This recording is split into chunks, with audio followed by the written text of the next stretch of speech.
who still live in their parents' homes in Nigeria. Overall, I think Kenya is one of the most educated African countries that I have visited. Even though it's the first country I visited, I'm proud to say that it's one of the most educated countries that I think, because almost everybody speaks a bit of English. And the animal orphanage, which is the only country in the world that you find a safari in the midst of the city. In the fact, it's the best thing that Yes, guys, I'm right here in Nairobi, Kenya, and I'm together here with Guru, the African traveler, and we'll be traveling Africa together.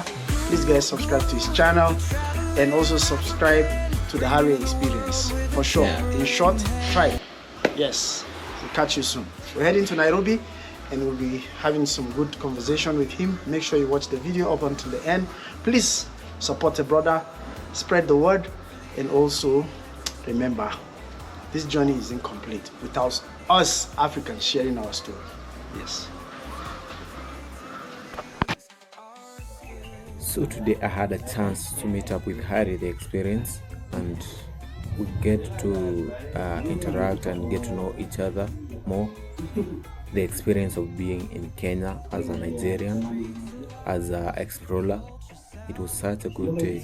So we are now moving in town, and we are going to have a conversation, a small conversation of why is he in Kenya? What is he doing in Kenya?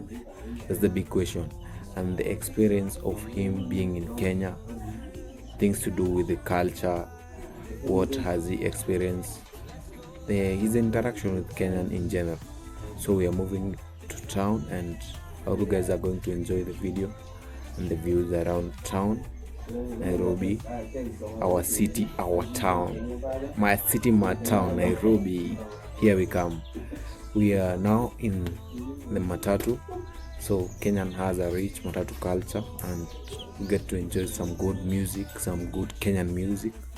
And we were saying Kenyan love a lot of things about partying. Kenya is a party nation. Can't deny that one, but that's the total truth.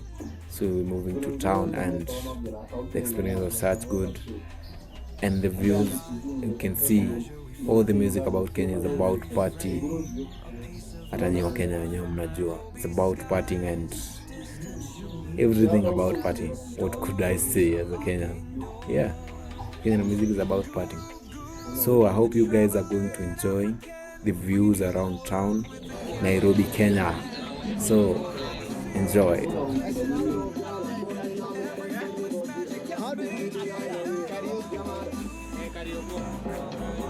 What's up? How are you doing? We're out here today in the town. Behind this, we are in Aga Khan Walk, and I'm with my friends here. First of all, I'm with Harry the Experience. How are you doing? All right, guys, my name is Harry Experience. I'm right here in Nairobi, and of course with Guru, the African traveler. And today we are just meeting up with another fellow brother, who is Vincent Otieno. Okay. Yes. He's taking us around town. He's taking us around town. Yeah. Yes. So I'm the visitor here. Both of you are visitors. Both of us are visitors. A visitor there. Okay. The question. So today, how is we're in Nairobi? Yes. You're from Dubai, then you're in Kenya. How is the experience? First of all, the first impression. Why are you in Kenya? First of all. Okay. Why are you in Kenya? So first of all, for me, Kenya is like the birthplace of humanity. That is the reason why I decided, if I want to start my content creation journey, and I want to talk about adventures, humanity, cultures, the first place to start is in the motherland. That's where the first human bone was discovered, right here in Kenya. Oh, in Turkana. Yes, that's why I came here to Kenya to start my content creation journey. That's wise. Yes. Oh, how is the experience, the first impression of Kenya, the first impression of you when you came to Kenya? Yeah, so for me, Kenya is the first African country that I've traveled to. I've been to other countries, but not Kenya. Not any country in Africa. And for over 5 years, I've been wearing this wristband. Oh, the Kenyan wristband. Yes. Ah. That is, I have had this dream, and I have been manifesting the dream before even coming here to Kenya. Yeah. The whole idea was to come to Kenya and see how Kenya looks like. Yeah. You know, and another experience of an African country aside where I come from. Yes. You know, I don't believe in stereotypes. Yeah. So I wanted to come see for myself how and what it looks like, and that's why I came here to Kenya.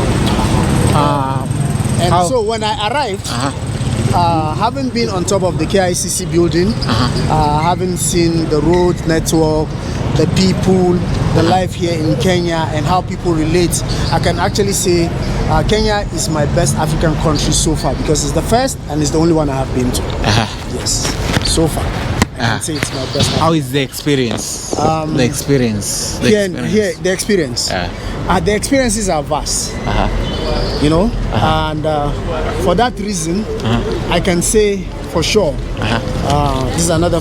You see, this is something you will not find anywhere. But you see here, Photography. Photography is female photography. Only in Kenya you find some things that are really very weird. Yeah, I'll come and see you back. So, for sure, those are some of the things that you find here in Kenya that are ordinarily not everywhere. You know, surprises everywhere. You know, the kinds of buildings I've seen in Kenya, I didn't expect to see them. The road network, like I said, the matatu buses, which are something else. You know, music on the go, artwork on the go. You know, their employment on the go. Oh, sure, sure. Yeah, so I'm so overwhelmed with what I've seen in Nairobi for sure. And I have not only been in Nairobi, I've been to almost 3 to 4 different counties right now here in Nairobi, in Kenya. And the road network is something else. I don't know why Kenyans are complaining, as a matter of fact, but they all have a reason to feel the way that they feel. But for sure, I'll tell you, Kenya is an amazing place. For me, I'm proud to be African since the day I stepped here. Yeah. Which cultural shocks that you Hey, cultural shocks. Yeah. You Kenyans, you have so many cultural shocks. For example, I am 18. I can decide to leave my home and say I'm now an adult. You know, how can you be 18 and you just leave your home because you think now you're an adult? You know? How are you an adult? Because you're just 18. You know that in my country, you are still under your parents until the day you can afford to buy yourself clothes and food. You know, we have people who are 18, 19, 34, even 40, who still live in their parents' homes in Nigeria. And yes, most especially when you are a lady and you decide to leave your parents' home as early as 18, 19, leave your home. I'm telling you, if you're not lucky, you might not be able to get married. 30, 40, you're still at home. If you're not married as a lady, you should better stay in your father's house. Because when you move outside, people see you like wayward, people see you like someone who's already exposed to the world. Some people think you're already doing prostitution, since you can live on your own. How are you able to sustain yourself? They see like you do things that are not, you know, except if you're working. And it means that you're working and you're really working outside of a station close to your parents' home. Then you can now go and stay there, and then for sure you can live. You can go and stay there, and then you can live on your own. But aside that, or you're on campus. And even if you're on campus, you can only be on campus during the times of studies. Exactly when school closes, you go back to your parents' home. As long as you don't go back to your parents' home, you start living on your own, just count yourself that anything can happen. People might see you like a wayward person. Yeah, that's one of the culture shocks. Number 2, in Kenya, unlike in my country, when I wake up in my house, the first thing I do is I check, like I don't have to go and knock on my neighbor and ask him if you're awake. But as soon as I see my neighbor, I greet him, good morning, how are you doing? In Kenya, you wake up, Nobody cares. Nobody cares. Even you're saying hello to people, they're looking at where is this one from. Everyone is minding his business. So for me, it's a good thing to mind your business, but it's also a bad thing because I don't know about you. I don't know what is happening. I see you, I don't see you. So if something happens accidentally, I cannot go in to check on you and say, no, this happened to you, so I have not seen this guy today. You see, okay, can I check on him? Because in my country, okay, now, because I normally say good morning to you, if a day goes by and you don't see me saying that good morning, you'll be wondering, is this guy okay? Possibly I might be sick inside. I might have even died in my room. So I think that the Kenyans are like that, more so in town. Yeah. You cannot even ask someone direction. Yeah, I'm coming to that. Yes. I'm even coming to that. Secondly, you can't ask direction. Yeah. You ask direction from people and people begin to think otherwise of you. Yes. So sometimes I have been to town. My friend came from Dubai. I came here, Afia Center, just to meet him very close by in a close by location.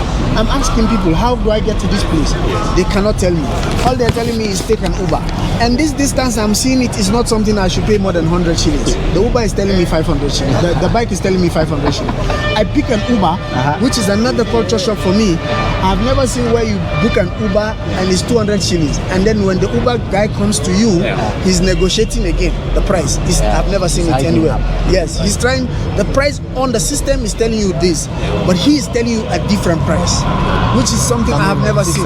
Yes, so that's another culture shock for me. Hey, there are so many. Where do I start or where do I end? Okay. Where do I end? There are many. How did you navigate the language barrier? Language barrier, I think Kenya is one of the easiest places you will visit in the world. For the fact that they speak Swahili doesn't mean, for the fact that they speak Swahili doesn't mean that they don't speak other languages, most especially English. They might not be so comfortable speaking English with you. Most times when they even hear that you don't understand Swahili, they are a little bit scared. But overall, I think Kenya is one of the most educated African countries that I have visited.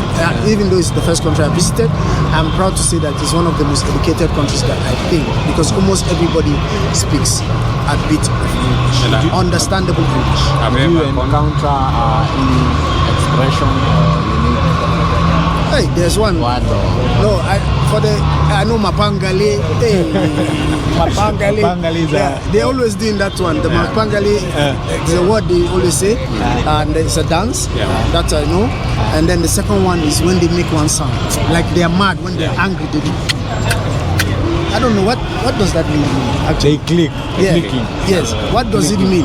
They are frustrated. Maybe they are frustrated. And they cannot express their. They can't express their anger. But that is very dangerous, man. When I see some people who are close to me and they do that, I just I try to imagine what they're thinking in their mind. Like if they have the opportunity to express themselves, what they were about to do. So I feel very bad when I not really bad for myself, but generally I just feel like there's something deep more than what I'm seeing to them that they're thinking of. So I feel very bad about it when I see it. Any bad experience you have experienced in Kenya? Bad experience. Yes, exploitation, yes. Number one, Safaricom has exploited me. I load credit on my phone and then the next minute, once it's 12:30 a.m., the money disappears. Maybe. It happened to me not once, not twice, not three. Wait, no. Now, I went to Safaricom myself to check that, and I even have a clip of it to back it up. And I told them, this happened to my SIM. And they told me I have a subscription. I never subscribed for any service outside of me paying. And it's a new SIM card. I have used the SIM card not in one country and the phone not in one country. I've never had that issue, only in Kenya. Now they told me maybe my data is open. I'm not limited. Can use your ATM no, wait. Yes. So what I told them, I said, I have used the SIM card in other places. I never have to lock my data or change any settings. But they said, I have something. So I told them, let them check the phone and tell me what I have. So they asked for my phone. They took it. They stopped that thing from happening from my phone. But now my problem was, I asked them, what is that thing you said is taking my credit? And they cannot tell me. They said they don't know. So what did you remove? They say they don't know, which means they know of it and they're actually taking money from a lot of Kenyans, millions of Kenyans, ignorantly. And I really frown at that, because For me, I went to report. There are people who have not gone to report and have decided not to even load their phones with credit because they know if they do it, they might lose their money, which is very, very bad. I think they need to be very transparent about what the issue is. If you're interested in that service, you subscribe for it. If you're not interested, please, when you buy your SIM card, they should inform you. If you don't do this on your phone, this will happen to you. At least a disclaimer to make people understand that. That's one of the baddest things that have happened to me. Second one is when I bought a bus and then I decide to ask the conductor how much is it. Even if it's 30 bob, That's a mistake. then he'll tell me 80 bob. And I'm like, but everybody's paying 30 bob. Like, for me, I know I normally pay 50 bob. But just because I just don't want to just pay and then I be at the edge, I just want to say, okay, let me confirm before I make the payment. Then they give me a higher price. That's the second experience. The third one is the one of Bolts, which I told you. I took a Bolts ride and eventually he was trying to haggle the price for me when on the Bolt system is a different price. Those are the three bad things that I think I've had. Aside that, Kenyans are the most wonderful people I can say I've met. Okay, on travel and experiences, which place would you recommend anyone to travel? Within Kenya? In Kenya. Which place would you recommend? So far, I have been only to Nyandarua. Yeah, I've been to Nyandarua. I stay somewhere around Kiambu, Nairobi, and of course, I have been to Naivasha for the World Rally Championship. Since I'm here as a traveler, those are the places that I have visited. But of course, Nairobi is packed full of hidden gems. You know, from the safari within the city, that is the animal national park and the animal orphanage, which is the only country in the world that you find a safari in the midst of the city. In the middle of the city. Yes, to the largest trail, that is a nature trail in the whole world, within a city, also in Karura Forest, to also having another nature trail that has caves and history, also that is the Olulua Nature Forest, which is also within Nairobi city. But I've seen a lot of waterfalls also in other counties on social media. I haven't yet visited them. And then the Great Rift Valley. That's another amazing, breathtaking, masterpiece that I think I haven't stopped there. I only passed and saw it. I took videos of it. Yeah, I saw it from the top, but I want to go there, stop there, and even hike that place, like go down the slope and then maybe come back, experience it and see how life is on that side. And then the Lake Naivasha, I've seen it also from a distance, even though the rally was held close to it, but I didn't go close to it. It's amazing. So there are so many things. Kenya is packed full of a lot of tourism. I don't know why Africans will leave Africa to go to places like Dubai where you have artificial waterfalls, you have artificial islands, and so on and so forth. When we have and that is another thing. Food, we cannot talk about food now. By the way, I'll talk about food. Yeah. Which one traditional food that you experience and that you love like so much? I wouldn't call nyama choma traditional food. I wouldn't call it nyama choma traditional food. Not try that. But if it is traditional food, I have been to a Kisi wedding. Is it a Kisi wedding? Yes, I think a Kisi wedding. I had mokimo mixed with rice, mixed with chapati. I'm a travel content creator. I love to chase hidden gems, events, and also culture. I like to learn about people, religion, whatever, politics, but not politics as in politics. Yeah, I just learn to learn about my continent, learn about people, and travel different places and tell my story from my lenses. So if you're interested, visit my channel. You can just type THRYBE, tribe, which represents the Harry experience, and tribe standing for anyone who follows me. So tribe is our community. The community is not owned by me, it's owned by you. So make sure you subscribe and join this community that it's also yours. Yes. Wow. Thank you. Thank you so much.